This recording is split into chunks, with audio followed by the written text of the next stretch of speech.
Welcome to all.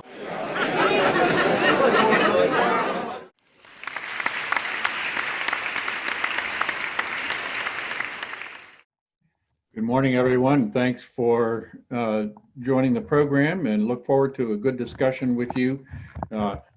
My preference is that anytime you have something to say, don't wait for the end of the program. You're welcome to either unmute yourself and make a comment and be glad to respond right then and there, or you can use the chat function. And also I have a couple of concluding questions at the end that I hope will generate further discussion. So let's get started. The title may remind you that we probably all know people who have no interest whatsoever in accommodating Black Lives Matter demands. I was talking to somebody the other day who had a bunch of stuff to get at a store and went up to the counter, and the checkout clerk had a BLM t-shirt on, and he said, well, I'm not going to deal with that person, and went over to another checker. On the other extreme, there are undoubtedly people who think that everything that is demanded is appropriate, legitimate. I guess I would characterize myself as very interested in listening to what the demands are, what the background for those demands is. And I am motivated to offer, as I will in this program, some thoughts on perhaps a better way of accommodating those demands than what we've seen in this country thus far. So that's a little bit about the motivation and whoops, let me try to get to the next slide here. You haven't opened up slide, you got to go to from the beginning. Oh, well, let's see.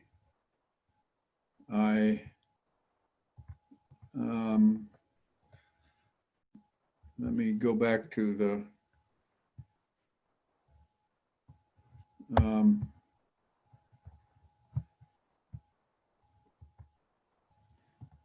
okay, from the beginning. Right. All right, now let's see if I can advance the slides. That's where I'm having trouble. Yes, there we go. Okay, well, there may be other demands from the Black Lives movement than these, but these are two of the prominent ones. By the way, what is Black Lives Matter? I would characterize it as at least two things, maybe others as well. First of all, it's a grassroots movement. I believe the first time that it appeared or people began using the BLM moniker was back in 2013. And so since then, you've heard many things about that are going under the banner of Black Lives Matter. And in some cases, there's no official connection to any particular organization. It's just a statement by an individual or a group of individuals who believe in the slogan and say or do things under that banner. But there is also an organization that, as we will see, does have a director and a website. You can look for the website on the internet, and I don't know exactly what legal status it has. It looks to me like the kind of organization that would be at least a nonprofit corporation. And there are solicitations for donations if you go to the website. That leads me to believe it could also be a 501c3 like the Association of Lifelong Learners is. So sometimes when you have an organization that has a name like Black Lives Matter, and then you also have people out there saying and doing things in the name of Black Lives Matter, there can be some confusion about, well, is this official policy or representation of the organization, or is it simply part of the grassroots movement? All that's to say is be careful and before you attribute something that's one one of those two to the other of those two. So we're familiar with these. I believe they were mentioned in the blurb for the program. And so let's look a little bit now at what autonomous zones are. I love history, and I believe we can learn from history. So I've got 2 or 3 examples from history of autonomous zones and what happened with them. The first one that I've chosen is the Paris Commune that took place for about a year during the Franco-Prussian War 150 years ago. And you can see basically what happened there. France and Prussia, including Germany, were at war with one another, and things were not going well for France. And the French government just got out of town and created a vacuum that was able to be filled by a group of radical revolutionaries who called themselves collectively the Commune. And they actually had a militia. They called it the National Guard. Karl Marx made the comment, and this is right around, I believe, the publication of Das Kapital by Karl Marx took place in 1871.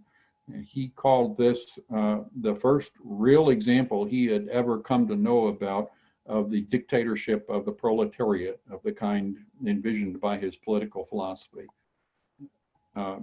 It did not go well for the Commune. They did not have the resources to survive a bad winter. The siege continued, and eventually the French army, not the Germans, but the French army came in forcefully and destroyed the Commune with a lot of bloodshed, as you see there. So there's an example of something that popped up, was very strong and excited a lot of people for a short time and ended badly.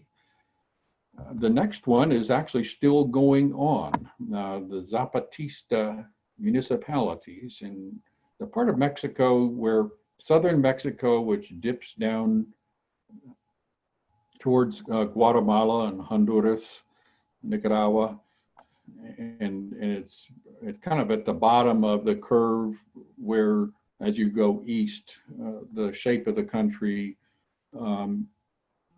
does curve up, and you have the Yucatan Peninsula and Cozumel and so on. And this is kind of interesting response to the NAFTA treaty. In fact, the uprising from this Zapatista army occurred the very first day that the NAFTA treaty came into effect, 1st of January 1994. and NAFTA treaty, remember Bill Clinton was president, and he was considered a moderate Democrat or neoliberal Democrat, and that's to distinguish his philosophy and his orientation from the far left wing of the party, you might say. And so the Zapatistas were very loyal, not to the so-called mestizo population in Mexico, which racially or ethnically is a blend of the native Indians and the Spanish and maybe other Europeans who constitute the middle class and probably even some of the upper classes in Mexico. But instead, the Zapatistas were very partial to the indigenous, the original Indians and the peasants who were very, very poor in Mexico at that time. The Zapatistas were also, and so they felt threatened by the NAFTA treaty. They thought that this would not go well for the poorest of the country, and as good leftists, they stood up for those who were downtrodden and oppressed and economically threatened, and took over a number of towns, not with permission, but they got forgiveness, as the saying goes.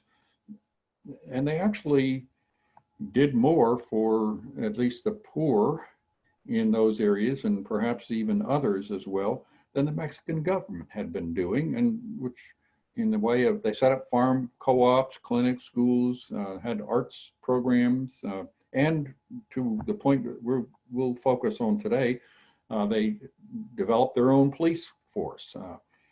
And so in this autonomous zone, which continues to the present day, there was a substitution of a kind of community-based police force for the regular policing that had been done by the Mexican government. So I'm not an expert on this, but I suppose everybody's satisfied enough to tolerate it continuing, and the people are being better served than what the government could do. So here's an example of a much more durable autonomous zone than the Paris Commune.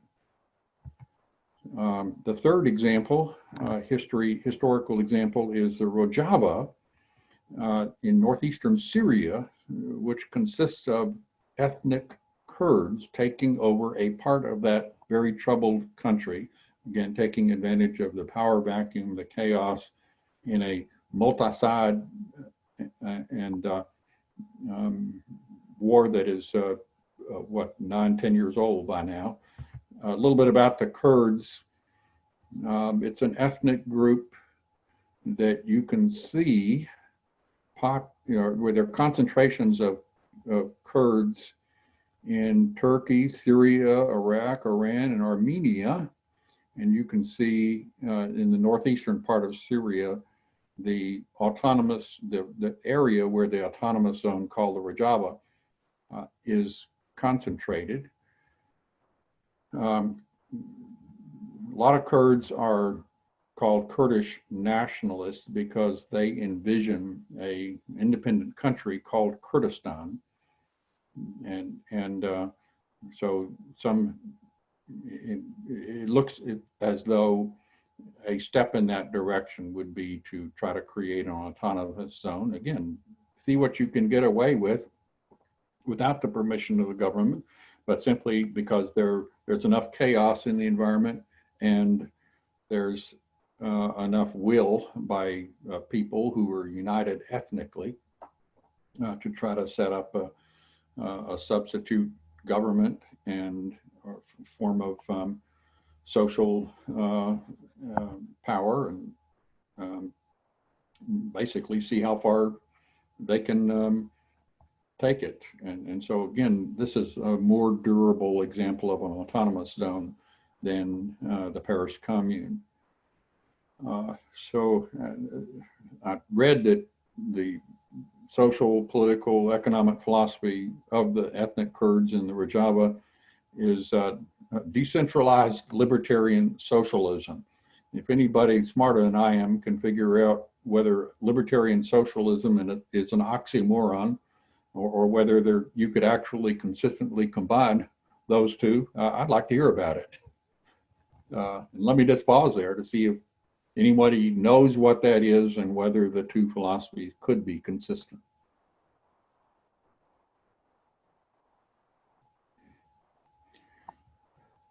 Well, I guess everybody's as flummoxed by that juxtaposition as I am. So if you have any other ideas later on, let me know. Before we get to the next autonomous zone, which is the one in Seattle, as I was working through autonomous zones in different parts of the world, it did occur to me that perhaps Taiwan could be cited as the sturdiest and most prosperous autonomous zone in the world today, and maybe in history. I wonder. I didn't research it. I didn't get around to studying that and thinking about it carefully. But any comment on that possibility?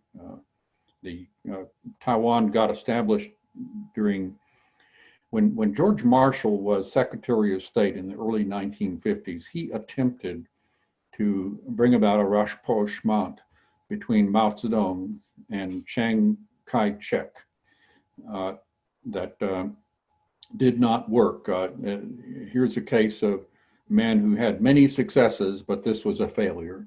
And so the resolution of that diplomatic effort was that the nationalist Chinese, led by General Chiang Kai-shek, occupied the island of Taiwan, and Mao Zedong continued as the ruler of mainland China. But it's something that plays out in the news today. As we used to recognize Taiwan and not recognize what we then called 40 years ago Red China, and now the opposite is the case. Although Trump is the most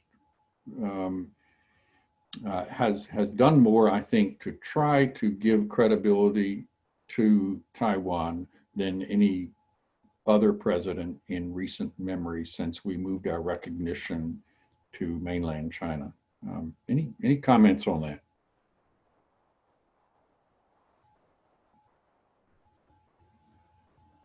Well, Olin, it certainly seems like it fits a similar criteria to the other ones you've mentioned. So, okay, good. Anybody else? So, autonomous zones are nothing new is the conclusion of this point. And some are more successful than others. And now what about the autonomous zones connected with the Black Lives Matter movement? Well, there has been one that I know of. It was called the Capitol Hill Autonomous Zone in Seattle. And the story there is during the George Floyd demonstrations, June 8th of this year, Black Lives Matter, again, recognizes may not have been the official organization of Black Lives Matter, but people demonstrating, protesting in their name. And there were 6 blocks taken over, plus a park. The professed goal of this takeover was a neighborhood without police. And the people wielding the most power during this period were activists, community activists, the people who were respected by others enough to have the microphone and get things done. The city acquiesced to this takeover. In fact, one of the more infamous characterizations of it was, well, it's really kind of like a block party. And it didn't last long, and there was a lot of trouble connected with it, as you see here. Eventually, the mayor of Seattle ordered the police back in. They ran the demonstrators off and took back the precinct station that had been occupied by the demonstrators. So since July 1, the area has been under the control of the city, and the police are back on duty. A number of business owners, black, white, and others, have sued the government of Seattle, the city council, I suppose, for the damage to their businesses that took place during this period. So I guess my assessment of this autonomous zone, it was very, very short-lived. It was done spontaneously, carelessly, without any effort to follow an orderly procedure, and so it looks like I guess even more of a failure than the Paris Commune. It lasted only 3 weeks, whereas the Commune lasted about a year or so. So, all right, this is pretty clearly an unsuccessful effort. And part of my interest is, well, what could be done along the lines of accommodating the desire for autonomous zones that had the potential for being more successful than this one. I'll pause to see if there's any comment at this stage before moving on. Olin, I'll point something out if you'll let me change your sociological discussion into a structural discussion like a good engineer would. Sure. Who is this now? This is Mike Kroll. Oh, hi, Mike. Hey, Olin. Sure. Hey, I'm taking a short break from our continued effort at the campus to more or less put up walls so that we can control the traffic in and out of campus for screening related to COVID. And so one of the things we've noticed is how hard it is to limit the flow. And so as I'm listening to this, I'm thinking in Seattle, they had the city would have to acquiesce in order for that to happen. Whereas I think Taiwan, and I don't know my history well enough to comment on it, but it's an island. And they have a little bit of a structural benefit there that they're separated from everybody else. Yeah. And so I've become very aware of that with all the COVID restrictions and screening. So just an observation. Yeah, it's a pervious or permeable situation when you have 6 blocks in the middle of a town with a lot of contrast to Taiwan being an island.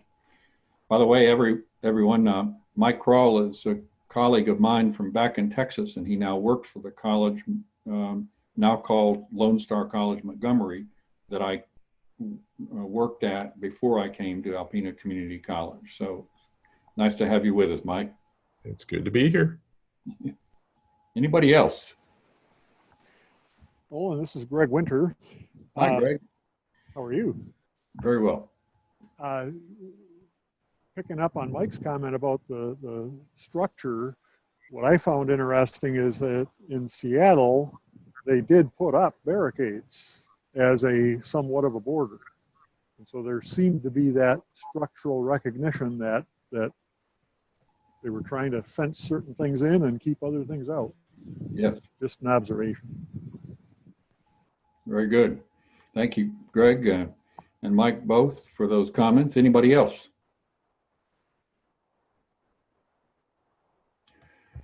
Okay, let's look at the other demand, defunding the police.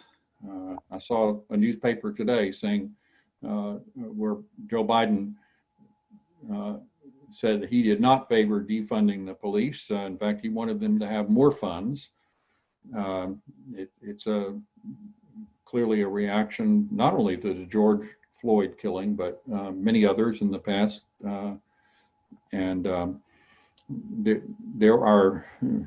There's almost no one who takes this literally, but there are some. Leo Tolstoy, author of War and Peace, and Anna Karenina in the late 1800s, early 1900s, had an interesting life. He was born to great wealth. He was a count, a member of the nobility. He joined the Russian army and was a bloodthirsty warrior for a while.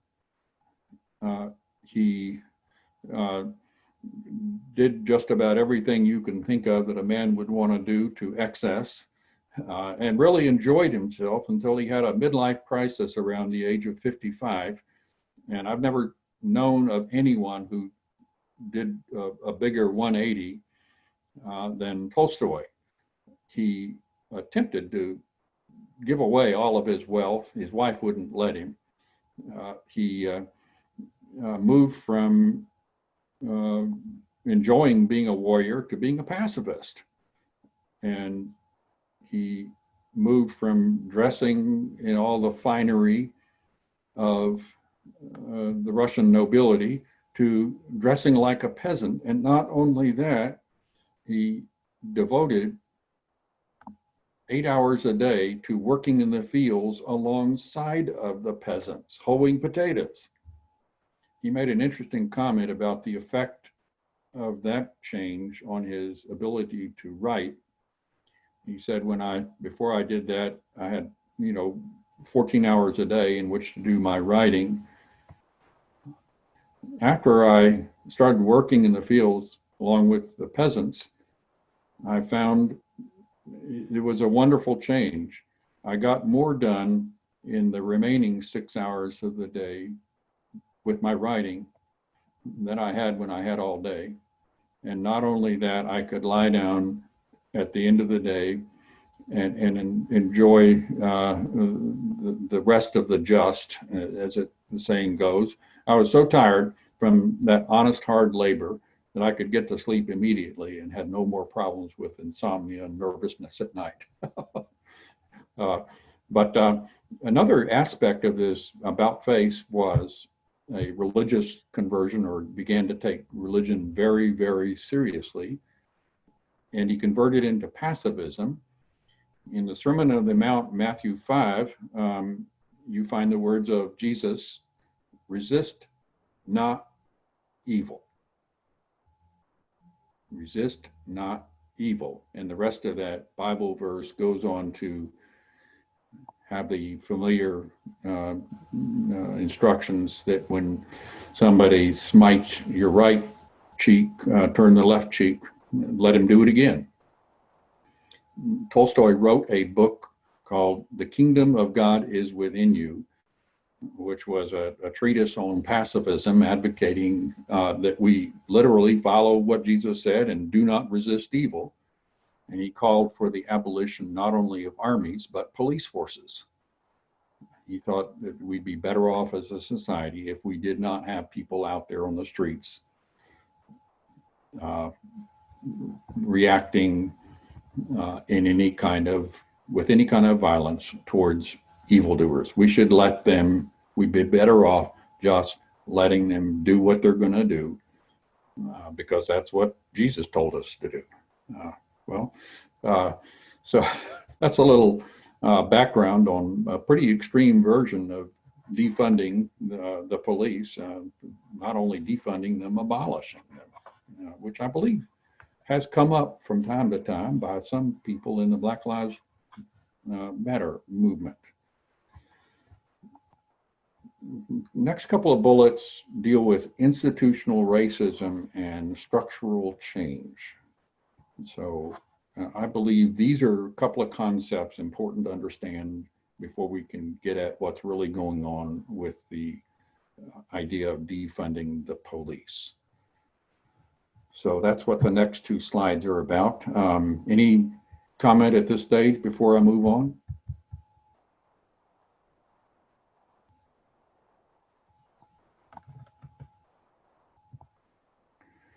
Okay, let's proceed. Institutional racism is actually defined, I'm relying on Wikipedia as well as other sources here.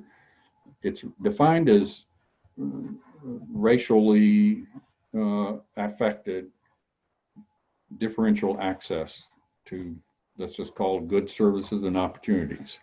So the claim is that in addition to where it might exist elsewhere, the United States has a problem of institutional racism, which means that at least for the Black Lives Matter program, it is claimed that Blacks have less access to goods, services, and opportunities than people of other races. And probably a lot of the focus of that is whites, what whites have in terms of access. And I'm going to lean pretty heavily on that term access. What whites have in terms of access to goods, services, and opportunities. Now, the second bullet is something that I'm going to try to distinguish carefully from access. It is claimed that the result of differential access are these disparities. And so again, I'll say these disparities do not constitute institutional racism. They are said by the theorists on this subject to be the result. You could think of the first bullet as the cause and the second bullet as effect in terms of this theory. Now, institutional racism is distinguished from individual racism. If an individual who can be identified as a perpetrator commits racist act. I don't know, a member of the local Klan burning a cross in front of a black person's house, or an individual employer refusing to hire a person because that person is black, or real estate agent engaging in redlining, steering, making it all but impossible for a black person to buy a house in a given neighborhood. All those things would be individual racism. Institutional racism is instead characterized as a phenomenon that cannot be traced back to one or more specific offenders, but just more or less an action of our country or our society as a whole. And I think also inaction, what we do and what we don't do to achieve this dubious distinction, this objectionable situation. So that's what institutional racism is. And defunding the police is connected to structural change, which is often cited as the real kind of change, the real answer to problem of institutional racism. And that includes defunding the police, but also other things as well. I was quite puzzled, and we probably all heard the term structural change, and I was puzzled by it when I first heard it. When I think of the term structure, what's the opposite of it? Content, structure and content. The structure of a building and then what's in it. The structure of an essay versus the point the author is trying to make and the evidence given for it. So I couldn't really understand what structural change meant in this context. So I did some studying of it. I'm not sure I still understand it, but it is proposed as a way of eliminating institutional racism, the differential access. It's important to note in the third bullet, it's not the same as eliminating disparities, because again, disparities are reflections or effects of institutional racism, not identical with institutional racism. Here's another way of making this point. I admire the energy and forcefulness of Bernie Sanders in laying out his proposal for what needs to be done in America. A lot of that has to do with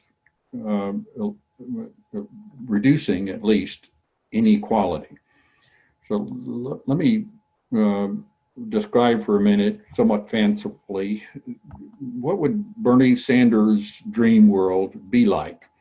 And this is not what he says, and I'm not trying to use him just as a foil, but if we go back to the second bullet in this previous slide, let's just contemplate what I'll call Bernie Sanders' dream world, where there is no difference between one person or another, one family or another, in all of these things that are now disparate. Everybody has the same wealth, everybody has the same income, everybody has the same health care, et cetera. So think about that for just a moment, but look at the third bullet on the structural change slide. We could do all that, but that wouldn't necessarily wipe out institutional racism, because racism is not the result, it's the access. Maybe I'm pushing this distinction a little too hard, but there is a difference to my mind. And this is where, as I think about, okay, what could we do that would in a proven way eliminate institutional racism defined as access? Well, access is what people can obtain, not just what they do obtain. And the problem with that is you can see what people do attain, but you can't see what they can. Can is a word that indicates possibilities, some of which are not yet realized. So how can you see them and how can you track them as data if they're just possibilities. So there's a lot of debate about what people can obtain.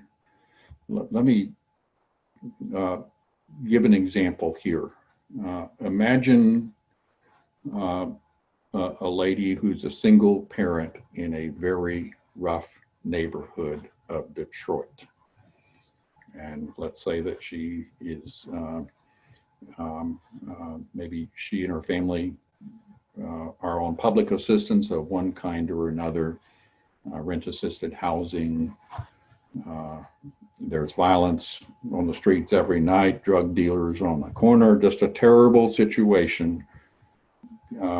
Does this lady have access to a better life, at least in terms of housing and safety and all those characteristics that are at the basis in Maslow's hierarchy of needs, safety, food, shelter, those kinds of things that provide a foundation for anything else in good in life that a person can achieve.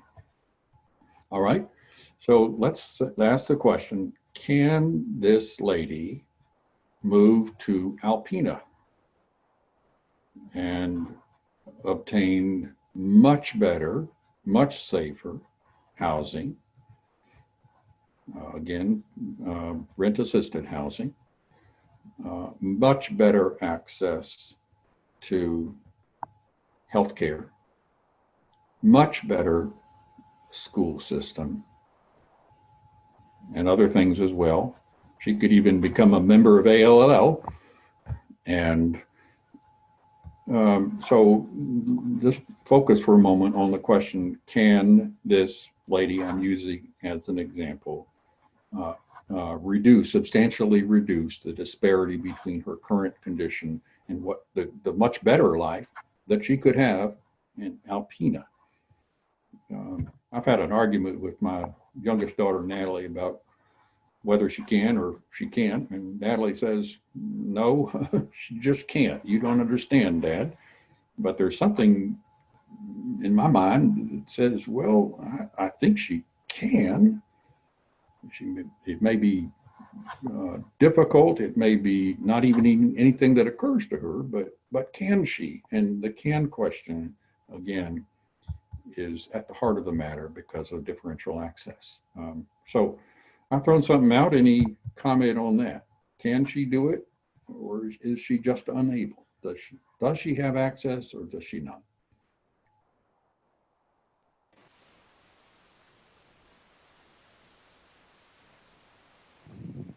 You know, I'll get this started if you want, Olin. This is Greg.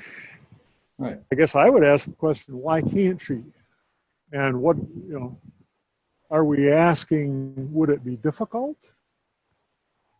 Or are we saying, yes, she can, but it might be extreme difficulty? Okay. Yes, I can see the difficulties. Sometimes even there are difficulties of imagination or confidence in oneself that, you know, if you have been oppressed and beaten down and didn't grow up with parents who encouraged you and gave you self-confidence, it could be, you know, almost unimaginably difficult for people who did have those blessings.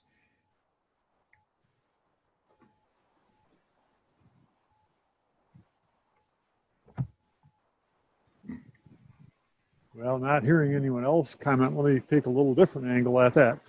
Does she have 168 hours every week that she can make choices with of how she spends her time? Just like everybody else, yes. Does she have the same genes that everyone else has? Yes. I would argue no. Okay. She's got the genes of her family, and so that's going to most likely determine some of the physical and mental capabilities. Yes, I see what you're talking about. So if she has, well, does she have the same experiences that everyone else has? So growing up, she's born, she grows up, did she experience the same things everybody else had? I would say no. I mean, everybody has their own set of experiences. Right. So, but the same thing applies to everyone else in the US, everyone else in the world. I mean, we all have different genes, we all have different experiences, but we all have 168 hours. Mm-hmm. And we choose how to use those hours. And so I haven't heard anything in your example, and that would cause me to say she can't move to Alpena and join AAL and maybe have a better life. It depends on how she chooses to use her 168 hours. Okay, that's with the widest understanding of access and what people can do. I agree with you. This is Tom, and I think I'm going to agree with Natalie more, Olin, in that, yes, it's theoretically possible, but it takes resources to move from one place to another. Right. And it also takes having something to move to, I guess. And is there a employment for this individual in a different spot? Right. And looking at it a little bit psychologically, I think all of us recognize that moving to new places is stressful without having support systems, without knowing a lot. Right. And so I see some reasons why theoretically, yes, she can, but practically there are obstacles that she encounters. Yes. And one of the examples I often ask people is, if you were stuck someplace away from home and you were robbed, you would be able most likely to call family and friends and have resources, financial resources gotten to you through a variety of means, because your family and friends most likely have the resources to share. But there are people who, if they were away from home and lost their credit cards and cash, they wouldn't have access to other people that would be able to help them. Uh-huh. So we're not in an equal environment Right. as far as people. Okay. Well, I think those are good comments, and if the purpose of this stimulates further thought along those lines, I'd call it a success. I would like to move on just so we don't take too long with the basic program, but continue to think about this stuff. This is a video. I hope it works. Richard helped me put it together. Again, I'm trying to tie the call for defunding the police into institutional racism and structural change. So let's see what I believe the acting executive director of the Black Lives Matter official organization says about this subject. So let's see if this goes.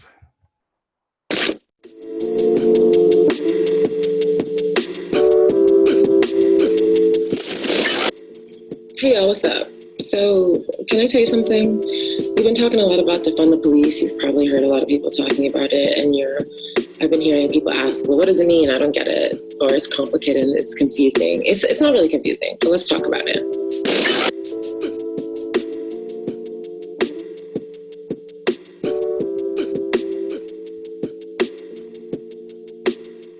So a lot of people are asking, well, why defund the police? Why not police reform? So we've tried that. We've tried police reform over many, many years, and still it stays the same. We've tried to figure out different ways to train police, still things stay the same. Still to this day, right now, every year, over 1,000 men, women, and children are killed by police. It's out of control.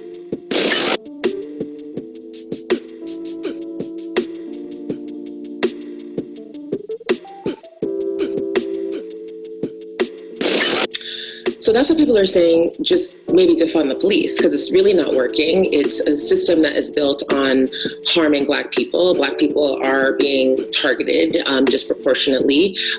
People are still being killed, men, women, and children still being killed. So people are saying maybe it's time to divest some of those resources and invest resources in a different way, in a way that redefines what protection really can look like.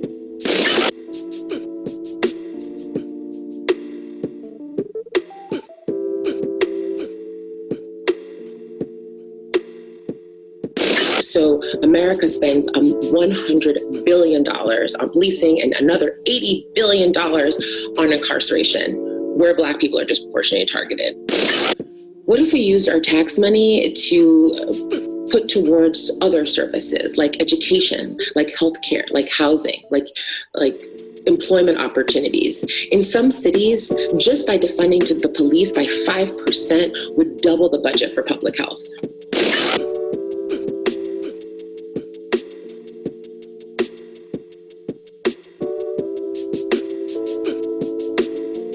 You know what's cool? It's actually happening. It's happening in cities all across the country, all over the country. People are asking the question, do we really need to invest all of these funds in a system that doesn't work while we're taking funds away from systems that do work, that will help?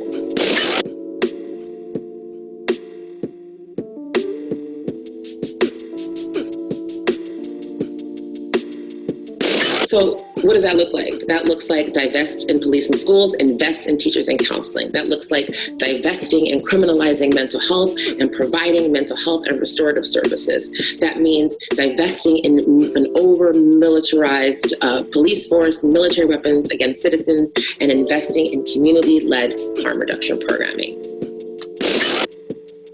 That's it. That's it. That's the whole thing. That is divesting in police and investing in communities. That is the way we transform. And it's time to claim healthy, safe futures for our children. It's time to claim healthy, safe futures for our elders and for ourselves. So if you're interested in learning more, you want to join us, please text TRANSFORM to 24365. Thanks, bye.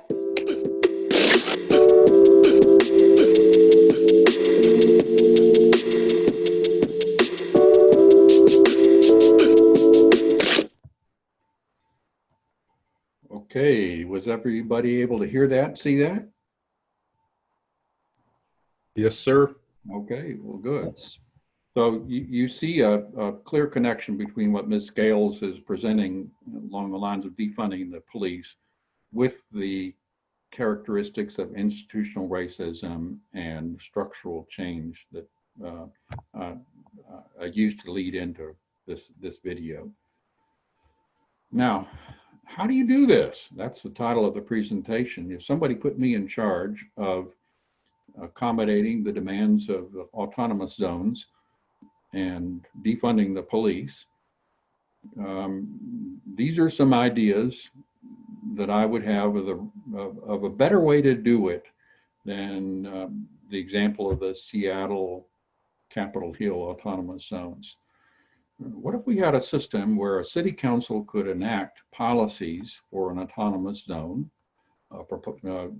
to receive a proposal from those who want it for boundaries, could recognize an autonomous zone steering committee, and along with that, I would guess, as a sort of businessman that I became as an administrator, bond indemnification for the members. This would presumably include a group of people who lived in the zone that was being proposed and were reputable and well known as activists and leaders in an informal sense.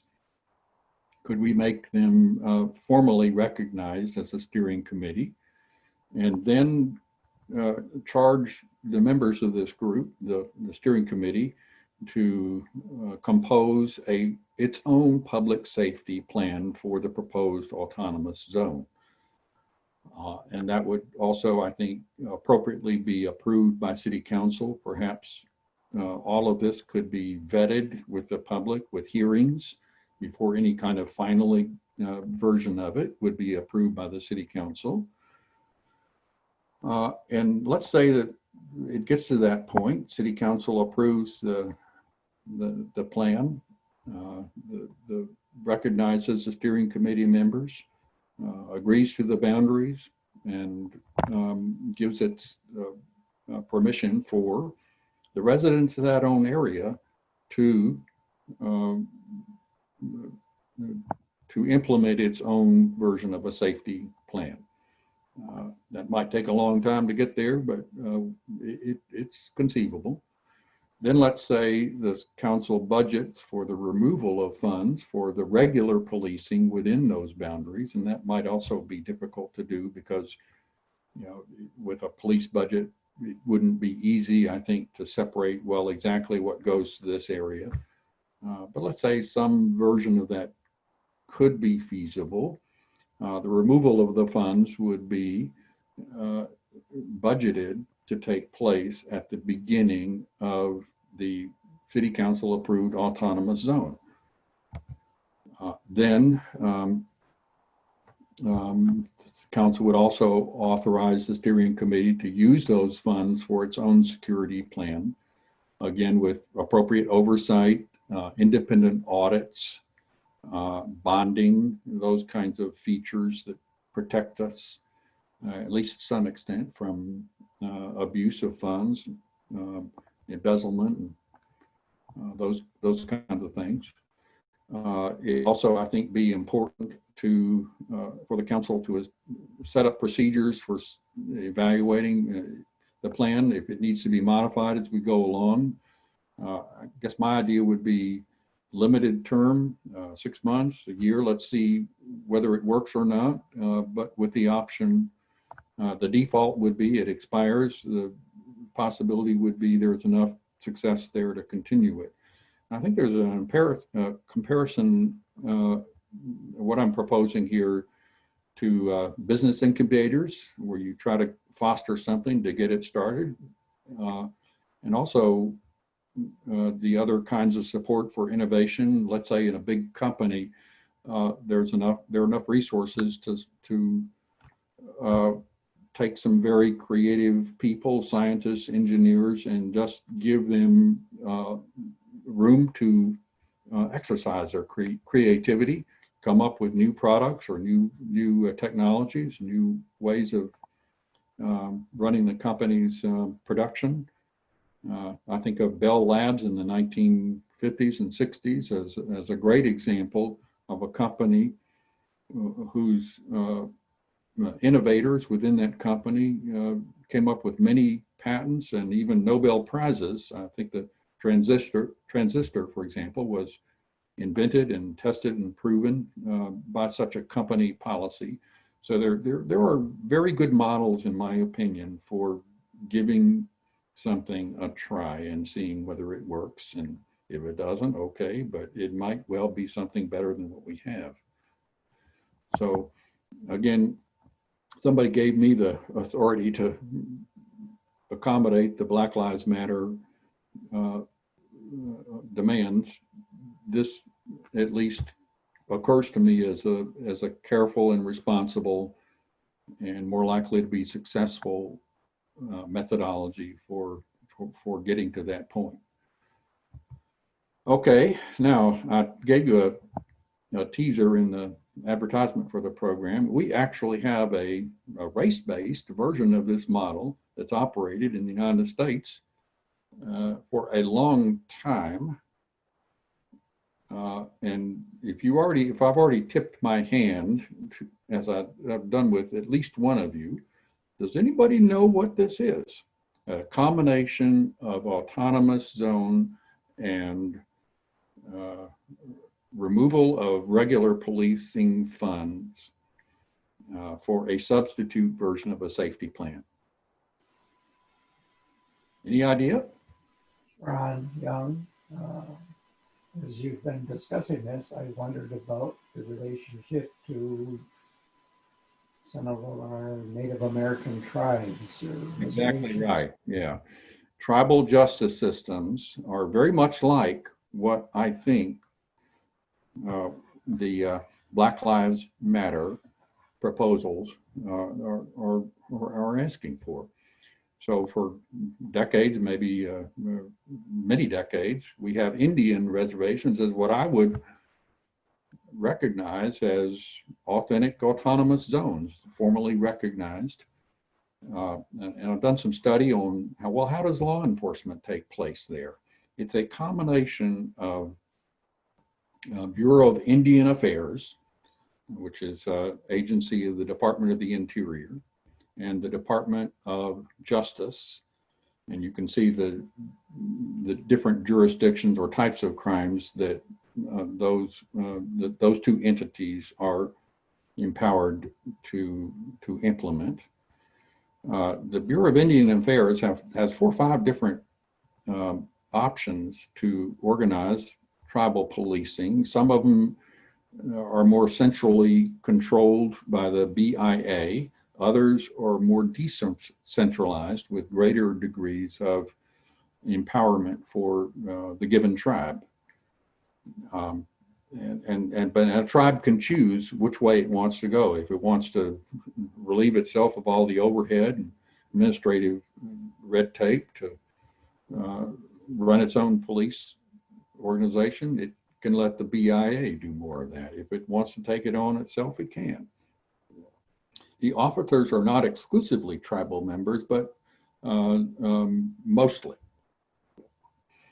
And in keeping with the lesser offenses, the tribal courts, by a revision of the law that gives them authority that took place in 2010, they can sentence people convicted of these lesser offenses for up to 3 years. Again, the really serious stuff is handled by the Department of Justice.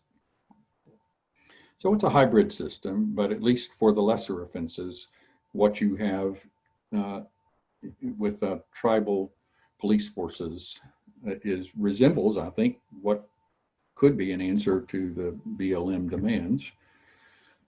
It turns out that violent crime is, I read one statistic, up to 10 times worse on reservations. We're talking about murder, violent assault, domestic violence, rape.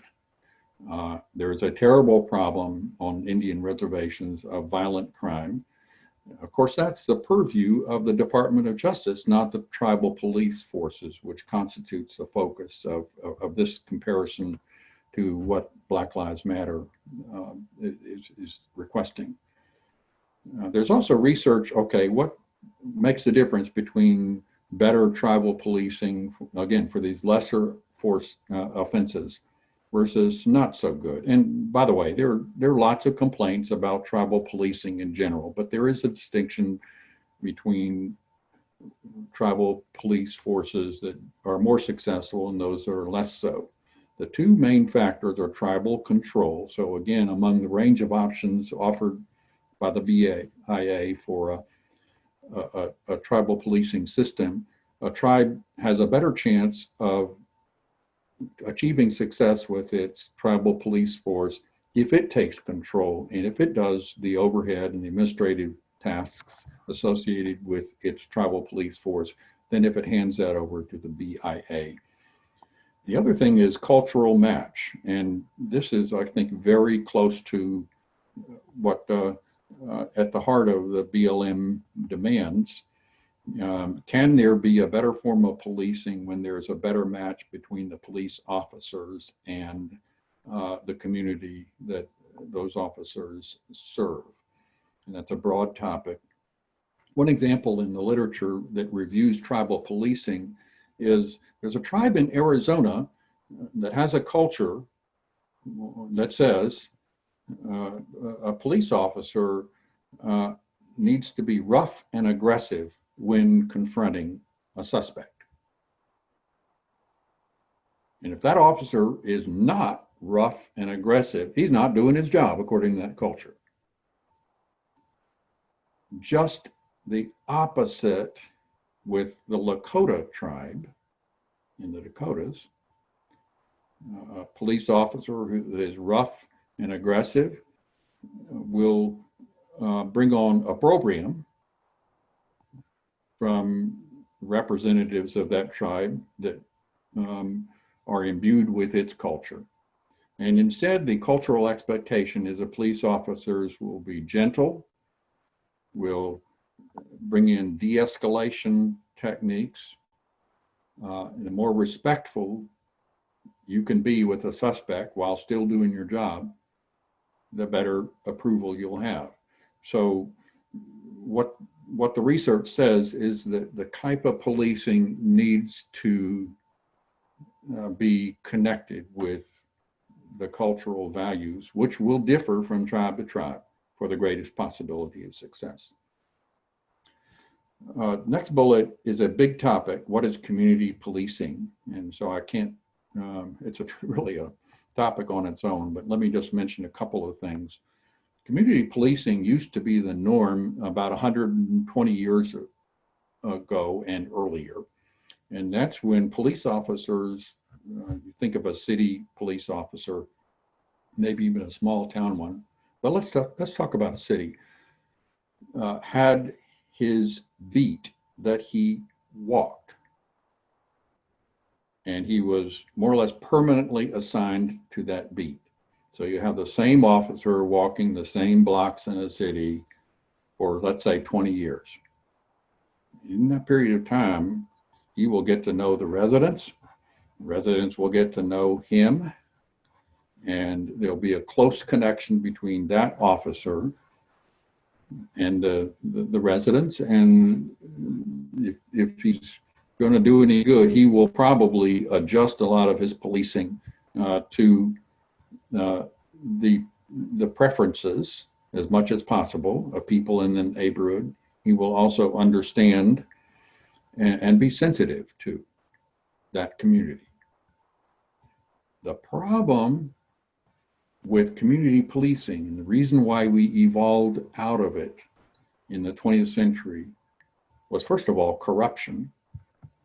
If the officers that cozy to the residents, there are going to be some deals cut, some rules bent. And so that was a pervasive issue with community policing 120 years ago or so. The advancement of technology, and especially the introduction of automobiles for police work, also spelled the demise of that traditional community policing. So police are now, in the 1950s, driving through the neighborhood, not getting out, walking around, talking to people. Community policing began to be talked about in the 1960s as maybe a better way or some kind of blend of the two when police brutality against blacks became a major issue in the 1960s. And it has continued to be a topic of interest. I believe Ms. Scales mentioned that term in her in the video that we saw. So can community policing be part of the solution? Perhaps, but my point about the Indian systems is it's community policing big time, especially with smaller reservations or the connection, including ethnic connections and cultural connections between the police and those they serve. A lot of what's valued in community policing as an antidote to the problems we have now is actually seen in the tribal justice systems. We're almost done here. The next to last bullet connects the lesser offenses that tribal police forces have within their authority with the fact that so many incidents of cited by Black Lives Matter and other spokespeople involve Black people being killed for what starts out as something very minor, and then it just blows up and turns into something terrible. Does anybody know why the police were called out for George Floyd? What was he suspected of doing? I thought he was asleep in his car in the Wendy's drive-through lane. I think that was another incident somewhere else. George Oh. Floyd was police were called for George Floyd because he was suspected of passing a counterfeit $20 bill. So clearly the type of lesser offense that the tribal police would deal with on a reservation.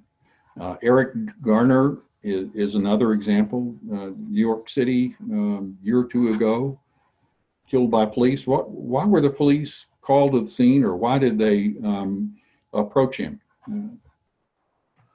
I think he was selling cigarettes without tax license. That's right. He bought a pack of cigarettes for $7, and he sold them as individual cigarettes, let's say for $1 each. And so he gets $20 for his $7 investment.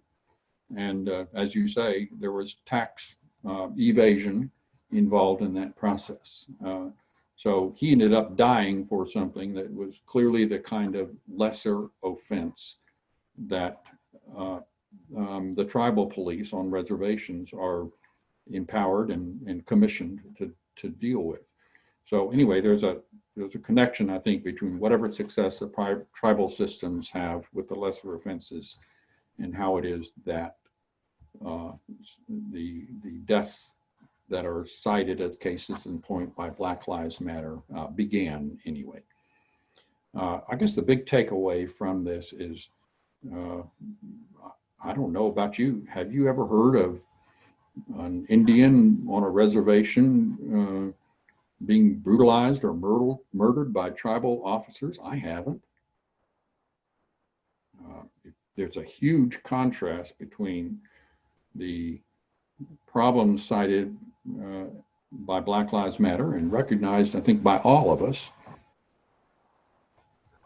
versus the lack of this kind of crisis with regard to tribal policing.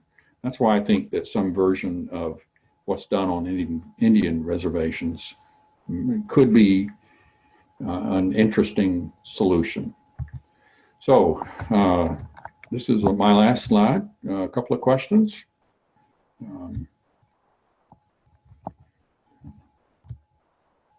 And we'll take the rest of whatever time people have with discussion of these or anything else in the presentation.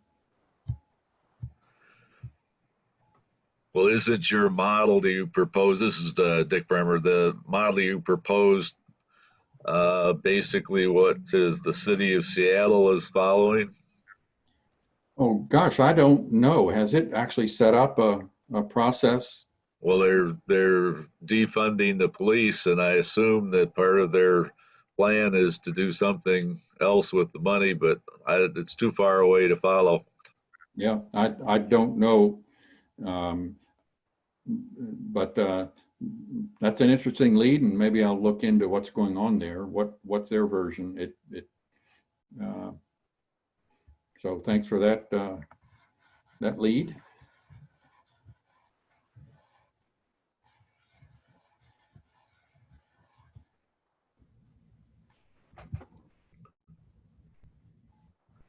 Olin, this is Mike. It's what you're proposing is a great thought. It's something definitely worthy of considering. I kind of wonder, on your previous slide, the last point about hearing about anything going on with Native Americans, part of me wonders if we don't hear it because there's just not interest. Because so much of what happens with Native Americans we just ignore. We don't know they exist until we drive through a reservation for us on a family trip, and it almost that makes me start wondering if that's a different form of institutional racism. Sure. You rarely see news about anything on Indian reservations in the national media. So huge contrast between that and the Black Lives Matter topic. And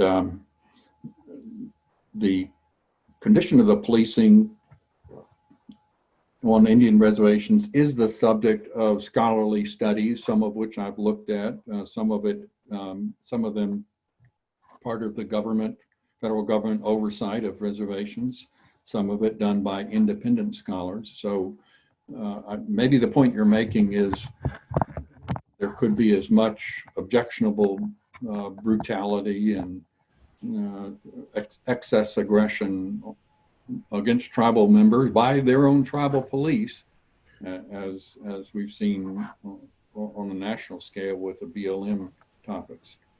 Yeah, so that's the 2 points. One is that's a possibility, and two, shame on us for not knowing. Okay, well, speak for yourself, Mike. I've actually spent time researching that. Yeah, okay, fair. Shame on me.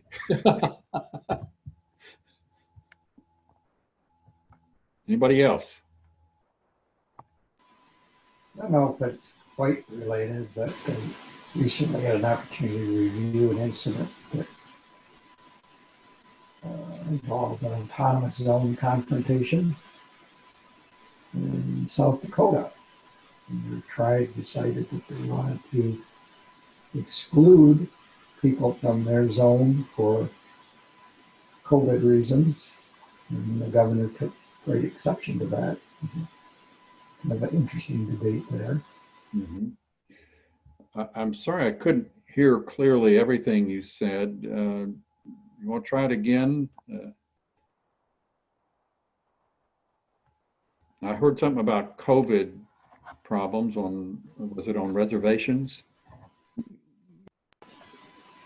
Just a second. Yeah, that's clearer.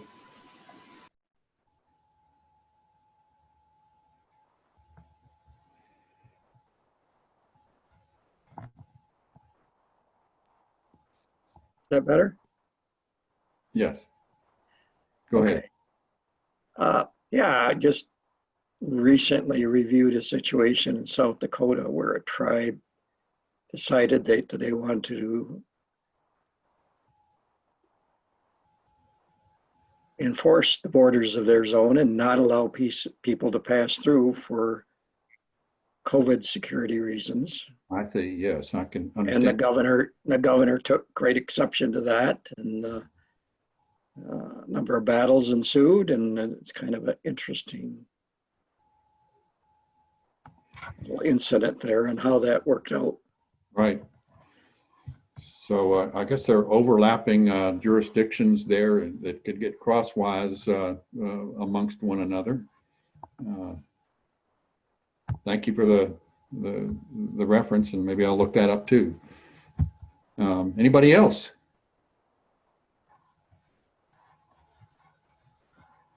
Olin, this is Glenn Spidell. All right. Let's say you have an autonomous zone in a city, and it seems like it'd be like a city within a city. Yeah. And so I have a question regarding police jurisdiction. Let's say your city police needed to get from point A to point B, and the autonomous zone was right in between those 2 points. Mm-hmm. So would the city police have to drive around the autonomous zone? Could they drive through it but have no authority while they're there? I think of situations like that would raise some questions, at least for me, regarding the practicality of it. Because Sure. One of the things I think about when you raise all these solutions is, okay, what are the naysayers going to say? Right. You know, and another one would be an issue of state authority versus federal authority. Because I can just see our current administration absolutely not even considering something like this.